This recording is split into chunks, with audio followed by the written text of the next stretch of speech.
Mapiti atu ki te taitoke rau tokorua nā rangatira I whakawhiwhia ki ngā tohu o Aotearoa.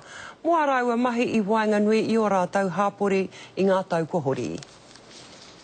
He raukura mo te tini me te mano o ngā puhi puke puke rau, o ngā puhi ko haurau. Tēnā tangata hikurangi keretene I whakatupu I roto I motatau, I roto I Ngāti Hine, nā ka whakawhiti atu ki Hokianga ki te taha o tana hoa wahine. Kia tuturu ai tēnā kōrero, ka mimiti te puna ki tau mārere, ka toto ki Hokianga.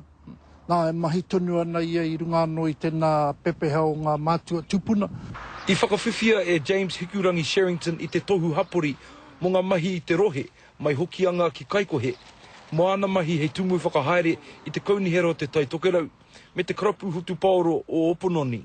Hei hea mana hoki mo te whare krakia o Hokianga, te uapu Māori o Waimamaku me te maha noatu o ngā umanga. No hea te mana I roto I a koe ki te mahi wene mai? Te mana kei roto I au, o ngā mana I tuku I hoi o tātou mātua tūpuna. I ngana mātua o te karere ki te whakapātu ki a Atawhai Rāmeka ki roto o tautoro nei, engari kei wiwi kei wāwa kē ia e mahi ana I wana mahi tiaki tūroro, tiaki hoki I te hungakau mātua.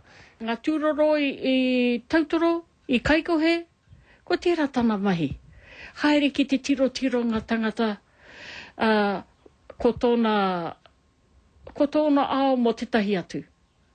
Horekau mōna. Ko Atawhai Rāmeka tetahi e puku mahi ana hi runga I te marae o te māta kei tautoro, he ruruhi hoki mo te marae o te ringi, a he kaimahi hoki mo te uepu o te kura o tautoro. Tino haria hau, tino haria ana tautoro, mau, ki te whiwhi tēnei honore. Ma te wera o tō rai ki te mahi mo tō iwi, ka kitea koe he tangata. Mana e piha, te karere.